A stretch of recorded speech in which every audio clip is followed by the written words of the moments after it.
Jeremy with Fishing Lone Star, and today we are talking swim jigs.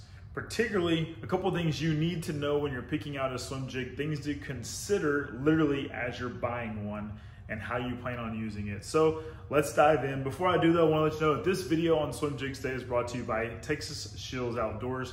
Make sure you drop into your local shill store. The one here in Dallas and the Colony is amazing. They've got an incredible fishing section. It is loaded and stocked with everything you need for a great time on the water. Check out your local shills or shills.com. Let's dive into swim jigs and a couple things I want you to consider when you're purchasing a swim jig, some things you should take into account. Okay, so I've got several swim jigs lined up here that I use often. 3 different brands actually, but multiple sizes and colors. And here's what I first want to talk about is the hook size. So first and foremost, you'll notice that these are both 1/4 ounce swim jigs, but look at the size, the hook size difference.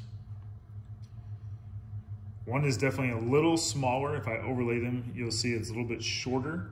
And then if I step up a little bit more, this is actually a 1/2 ounce swim jig by 6 cents. Look at the hook size between those two. So this is the Strike King Tour Grade swim jig on the left, the 6 cents Divine swim jig on the right, and then the smaller one is the Blitz Lures swim jig. Now, just because there's a smaller hook doesn't necessarily mean that's a bad thing. It just means you're going to use them differently. So I'll talk about it here in just a second. The other thing I want to talk about though for you to consider is the bait keeper that's on these. So you'll notice the bait keeper here on the Strike King Tour Grade swim jig has kind of that double wire, if you will. So you have your hook wire and a double bait keeper wire. That hook right here is going to slide kind of backwards into your bait and keep it locked. Does a pretty good job. Now, if you're someone who likes to skip a lot of docks or throw around a lot of really heavy vegetation, then I would consider the 6 cents Divine swim jig because of that screw lock. Your plastic's going to screw on there and it's going to be extremely hard to get off. So that's what I'd recommend if you're skipping a lot of docks or fishing around a lot of really, really heavy stuff. In general though, the bait keeper really matters. Again, I'll show you the one on the Strike King. The bait keep really matters because you're throwing your swim jigs around a lot of cover, a lot of grass, a lot of timber, a lot of laydowns, and hopefully you're catching a lot of fish as well. So that bait keeper is going to be important to keeping your plastic on there so you're not constantly pushing it back down and pushing it back down and pushing it back down. And then last, I'll show you again the Blitz Lures.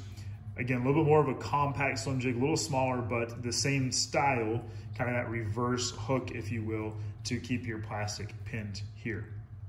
Okay, so consider the hook size, consider the bait keeper. A couple things to look at when you're buying a swim jig. Make sure you're able to see not only just what the skirt looks like in the hook, but also the bait keeper. And then last is what trailers are you going to be putting on these? So I mentioned this was a little bit smaller. Let me just show you the difference of how you can take a smaller swim jig and make it a much smaller profile, or I'll go the 2 extremes. So I'll show you the Blitz Lures here on the right versus the 6 cents on the left, and look at the difference between those two. Quite a bit of difference in the size, the bulk, etc. So some days you'll want to throw a bigger swim jig. Some days you'll want to downsize and throw a more compact swim jig. Not necessarily say one's better or right or wrong over another, just showing you the differences between the two. Now, I'll break this down one more way, and let's look really quickly at the same swim jigs, but you'll notice I'm using a 3.5 inch swimmer on the right and a 4 inch swimmer on the left. And you'll also notice I've trimmed the skirt a little bit on the one on the right, just make it a little bit more compact. So a way you can take the same swim jig, change up the sizes. I'll show you the Strike King Tour Grade swim jig. Same thing, I'm just using a smaller paddle tail on the right and a bigger paddle tail on the left, just for presence. And then last, the Strike King, last is the 6 cents.